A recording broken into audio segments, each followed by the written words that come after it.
உபதேசத்தை எல்லாரும் சொல்லுங்க. நான் இனி என்ன செய்யணுமாமா? ஒப்புரவாக்குற உபதேசம். சொல்லுங்க, நான் இனி தேசத்துல என்ன செய்யணும்னா ஒப்புரவாக்குற உபதேசத்தை இந்த ஊழியத்துல நான் பிரீச் பண்ணணும். எதுங்க ஒப்புரவாக்குற உபதேசம்?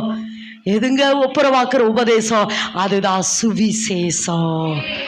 ஒப்புரவாக்குற உபதேசம் என்னன்னா, இப்ப என்ன தேவன் மன்னிச்சுட்டாரு, என்ன செஞ்சிட்டாரு, என்ன தேவன் மன்னிச்சுட்டாரு. இப்ப நான் தேவனை ஆராதிக்கிறவளா? இன்னைக்கு நல்ல ஒரு சாட்சியை கேட்டோமே. இன்னைக்கு நான் இப்படி இருந்த, நான் இப்படி என்னை கர்த்தர் மாற்றி இருக்கிறாரு. அதனால நீ ஏசப்பா உங்களையும் மன்னிப்பாரு, ஏசப்பா உங்களை ஆசீர்வதிப்பாரு, ஏசப்பாட்ட நீங்க திரும்ப வாங்கன்னு சொல்லி இந்த உலகத்தில் இருக்கிற மனு குலத்தை எல்லாம் நான் ஏசப்பாட்ட சொல்றேன் பாருங்க. அதுதான் உபதேசம். அதுதான் என்னது? திரும்ப சொல்லுங்க. அதுதான் என்னது? உபதேசம். சொல்லுங்க என்கிட்ட முதல்ல, திரும்ப சொல்லுங்க. நான் முதல்ல தேவன் என்னை பிதாவோடு